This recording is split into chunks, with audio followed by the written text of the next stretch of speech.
हम पहले बात करते हैं 45 डिग्री की, ठीक है।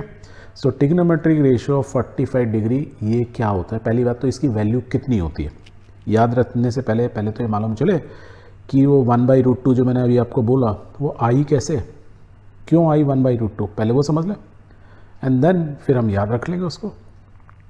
सो इन ट्राइंगल ए बी सी, पहले एक ट्राइंगल बना लेते हैं। तो A B C is a triangle which is right angle at B पर 90 डिग्री है। If one angle is 45 degree, यदि कोई एक एंगल इसका 45, तो रिमेनिंग दो ही एंगल बचे बी ए और सी, उनमें से one of the angle is 45 degree. यदि एक 45 है सो ऑटोमेटिकली दूसरा क्या होगा, वो भी 45 होगा। क्यों होगा? क्योंकि ये 90 है, 90 + 90 180 होता है, तो इन दोनों का सम क्या होगा 90, और दोनों यदि एक 45 है रिमेनिंग क्या बचा 45। Then the other angle is also 45 degree, that is what has been written here, वही मैं आपको एक्सप्लेन कर रहा हूँ। दैट मीन्स एक राइट एंगल ट्राइंगल में जिसमें एक एंगल 90 डिग्री है और यदि दूसरा एंगल 45 है तो automatically third angle will be 45। That means the remaining two angles are equal, और उनकी वैल्यू कितनी होगी 45। यदि मैं बोलूँ remaining two angles are equal, that means वो क्या होंगे ऑटोमेटिकली 45 डिग्री के होंगे। And if that is the case, यदि ऐसा है तो हम यहाँ लिख सकते हैं 45 डिग्री और ऊपर भी लिख सकते हैं 45। अब देखो दोनों एंगल यदि सेम है किसी ट्राइंगल के अंदर, तो ये किस टाइप का ट्राइंगल हो गया, you remember isosceles triangle. Isosceles triangle में यदि एंगल इक्वल है तो अपोजिट साइड क्या होती है बराबर। That means we can say B C, that means B C या सी बी ये साइड इस साइड के बराबर होगी। यही तो आइसोसेलेस ट्राइंगल की बात होती है खास।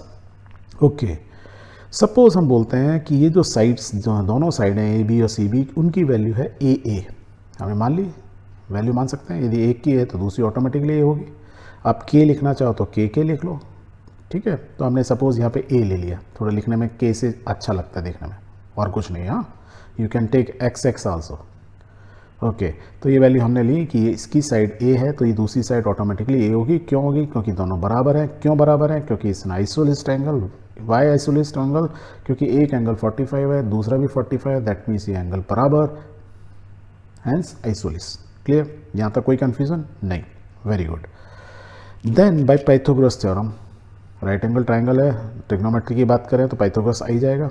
जब हमको दो साइड मालूम है तो हम ए सी, मतलब ये क्या हुआ हाइपोटेन्यूज, इसकी वैल्यू निकाल सकते हैं। तो निकाल लो यार। A C is equal to A B square plus A C square. तो हम और इसको सॉल्व करेंगे A square plus B square. इसको और क्या ले सकते हैं 2a स्क्वायर। ये स्क्वायर स्क्वायर ले लें तो क्या लिखा जाएगा A C is equal to plus minus a√2। हम ये कुछ वैल्यू है माइनस में तो है नहीं, तो प्लस साइड लेंगे तो इसको हम लिख सकते हैं a√2। यदि ये a है तो ये ऑटोमेटिकली आएगी a√2 आएगी, ठीक है। तो हाइपोटेन्यूज हमेशा ये आगे वैल्यू। अब आपको तीनों साइड मालूम है। अब आपको पता क्या लगाना था, साइन ऑफ ट्रिग्नोमेट्रिक रेशियोज, और किस वैल्यू पे 45 डिग्री। अब किसी भी एंगल ले लो, एंगल ए लो या एंगल सी लो, दोनों 45 हैं, राइट। तो मैं साइन ऑफ एंगल ए लूँ या साइन ऑफ एंगल सी लूँ, मैं किसी से भी निकालूंगा, दोनों की साइन की वैल्यू सेम ही निकलेगी। तो let's take, so using the definition of trigonometric ratios. कौन सी डेफिनेशन? हमको मालूम है sine theta is equal to perpendicular upon hypotenuse होता है।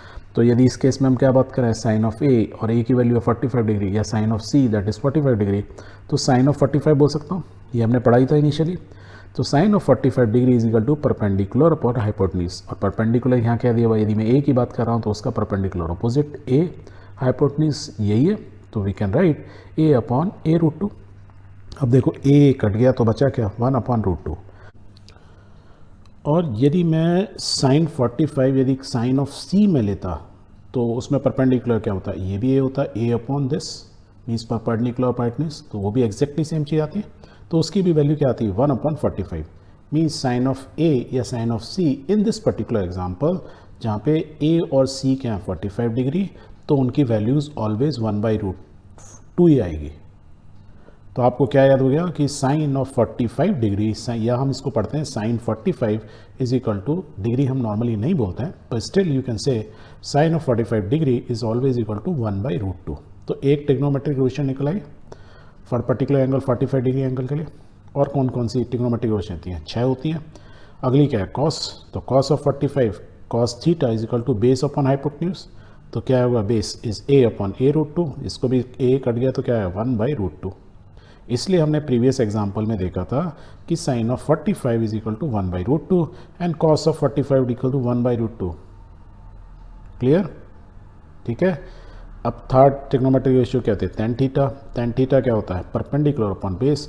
थीटा की वैल्यू है 45 डिग्री, तो परपेंडिकुलर यहाँ से a है, बेस क्या है, ये भी a है, तो a/a, और a कट गया तो वैल्यू कितनी आ गई 1।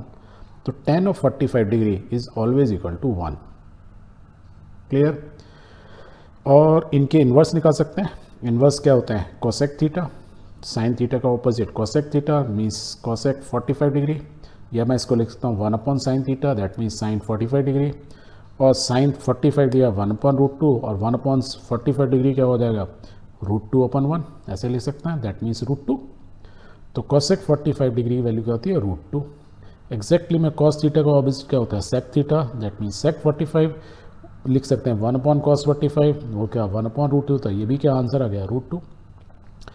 tan थीटा का ऑपोजिट क्या होता है, cot theta, that means inverse of tan theta, और tan थीटा की वैल्यू क्या है 1, तो यहाँ 1 रख देंगे तो आंसर क्या आएगा 1। That means cot of 45 degree and tan of 45 degree की दोनों की वैल्यू क्या होती है 1, 1। तो इस तरीके से हमने एक स्पेसिफिक एंगल 45 डिग्री के लिए सारी ट्रिग्नोमेट्रिक जो रेशियोज होती हैं उनकी वैल्यूज़ निकाल ली।